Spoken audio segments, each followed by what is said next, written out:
अच्छा जी, importance of cloning. Cloning आपने देखा, क्लोनिंग है क्या चीज़, इसकी इम्पोर्टेंस अभी हम देखते हैं। इम्पोर्टेंस क्या है? फर्स्ट ऑफ ऑल कह रहा है कि प्रोडक्शन ऑफ डिज़ायर्ड वैरायटीज़। ठीक है, वही पुरानी बातें जो हमने फर्स्ट ईयर में पढ़ी थी कि हमारे पास जो डिज़ायरेबल वैरायटीज़ होती हैं, हम उसकी जो प्रोडक्ट्स हैं वो वैरायटी हमारे पास बहुत ज़्यादा आ जाती हैं। अगर मुझे कोई जानवर अच्छा, कोई एनिमल अच्छा लगा, मुझे कोई बर्ड अच्छा लगा, मुझे कोई भी, मोस्टली ये वर्टिब्रेट्स के अंदर होती है ना। जैसे उसने यहाँ एग्जांपल दिए कि प्राइस बुल, बुल जो होते हैं मोस्टली इनाम लेने वाले, रेस हॉर्स, रेस जीतने वाले घोड़े, useful cloning as cloning of plants. अगर मुझे इनमें से कुछ चीज़ अच्छी लगी है तो मैं उसकी क्लोनिंग तैयार करवा के, अगर मुझे कोई घोड़ा पसंद आ गया है तो मैं उसकी क्लोनिंग करवा के एग्जैक्ट उसकी जो दूसरी फ़ोटो कापी है वो भी हासिल कर सकता हूँ, उसके पास भी सेम वही ट्रेड्स होंगे।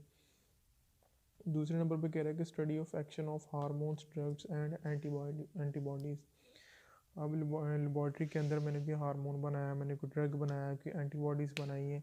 अब उनको वेरीफाई करने के लिए, उनकी चेक करने के लिए, उनका मोड ऑफ एक्शन चेक करने के लिए मैं क्या करूँगा कि मैं क्लोनिंग के थ्रू कुछ सेल्स बना लूँगा, कुछ टिश्यूज़ बना लूँगा, कुछ ऑर्गेनिज्म बना लूँगा, ताकि मैं उनके ऊपर, उनको बड़े पैमाने पे चेक करने से पहले मैं छोटे छोटे माइक्रो लेवल्स के ऊपर आइडेंटिफाई कर लूँ।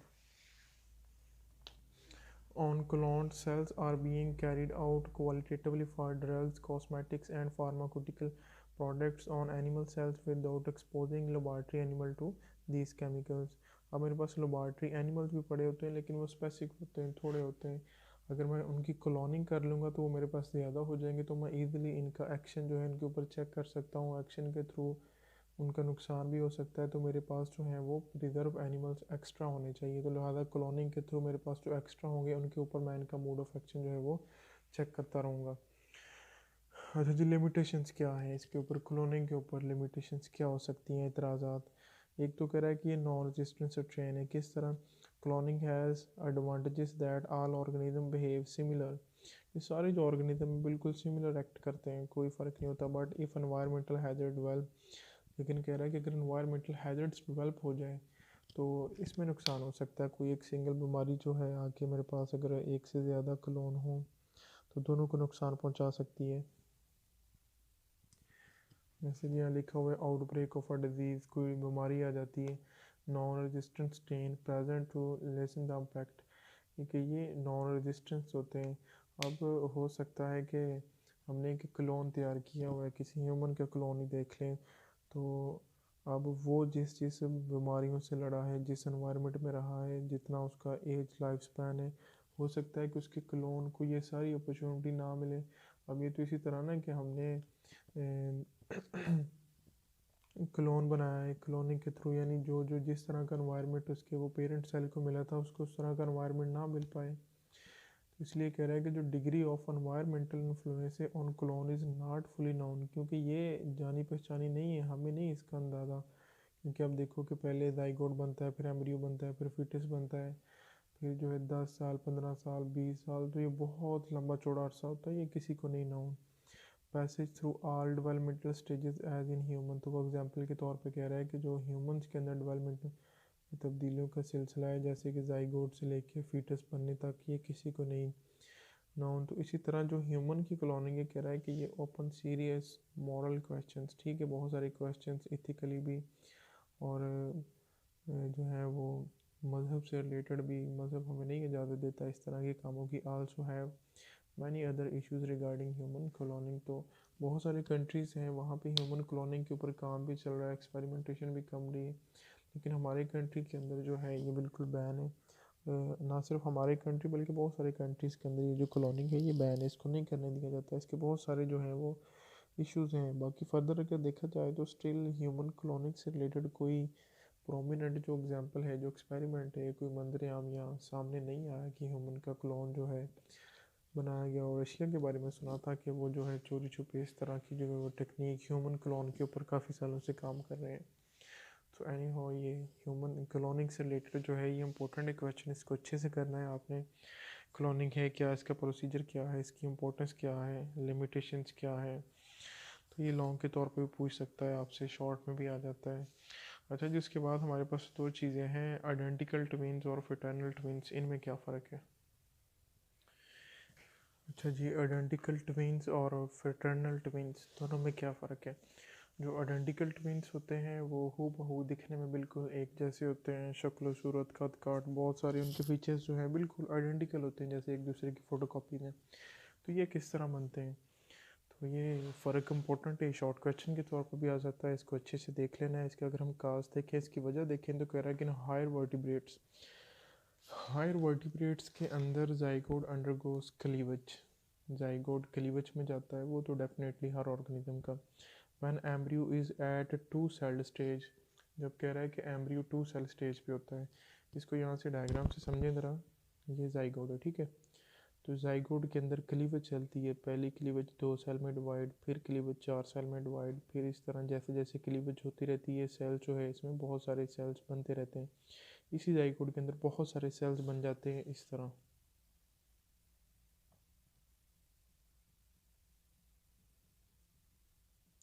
तो बहुत सारे जब इसमें सेल्स बन जाते हैं तो इसमें से हर एक सेल को हम नाम देते हैं ब्लास्टोमर। अब हर सेल को, ये जो हर सेल है बहुत सारे ब्लास्टोमर्स बन जाते हैं यहाँ। अब यहाँ अगर देखें तो पहली क्लीवेज हुई, ये सेल जो है ये 2 सेल स्टेज में, एक ये वाला सेल और एक ये वाला सेल्स, ठीक है। अब ये दोनों जो हैं इंडिपेंडेंटली एक्ट करते हैं। अब यहाँ जो है माइटोसिस अलग से चलना शुरू हो जाती है, यहाँ से माइटोसिस अलग से चलना शुरू हो जाती है। ये ग्रो करके एक नया इंडिविजुअल बना देता है, ये ग्रो करके एक अलहदा नया इंडिविजुअल बना देता है। अगर ये जो दोनों जो हैं इंडिपेंडेंटली अलग अलग ना होते, अगर यहीं बहुत सारे सेल्स बनते रहते जैसे कि यहाँ मैंने बताया बहुत सारे सेल्स बन जाते, तो इसका सिर्फ एक ही ऑर्गेनिज्म बनना था। लेकिन उसने कहा है कि ये दोनों इंडिपेंडेंटली अलग हो गए।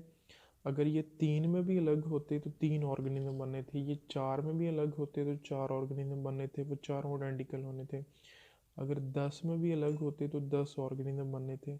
अगर 15 में भी अलग होते तो 15 ऑर्गेनिज्म बनने थे।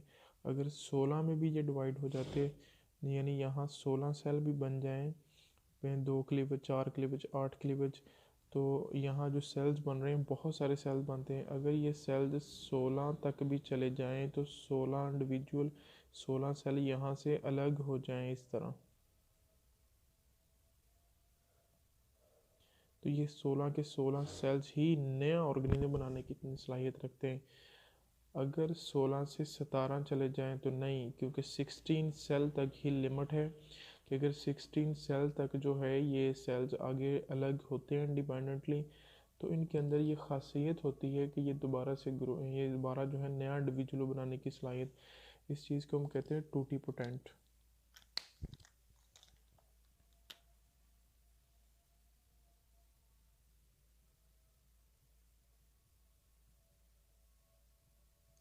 टूटी mean total, potent mean potential, कि 16 सेल स्टेज तक हर सेल के अंदर टोटल पोटेंशियल होता है कि वो एक नया इंडिविजुअल बना सकें, इससे ज़्यादा नहीं। इसी तरह आपने डिफरेंट केसेस के अंदर देखा होगा, डिफरेंट मेंबर्स के अंदर जो है 4 ऑर्गेनिज्म पैदा हुए, 8 ऑर्गेनिज्म पैदा हुए, 10 ऑर्गेनिज्म पैदा हुए, लेकिन इससे ज़्यादा 16 से ज़्यादा जो है नहीं, लेकिन ये भी बहुत रेयर केसेस है।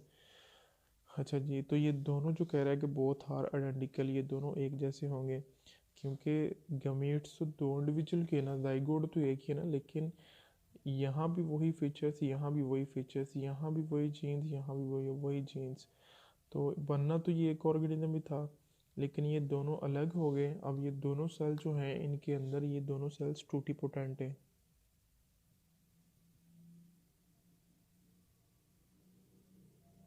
टूटी पोटेंट मीन कि इनके अंदर टोटल पोटेंशियल है ग्रो करके नए ऑर्गेनिज्म बनाने का। चलिए अब ज़रा देखें इधर।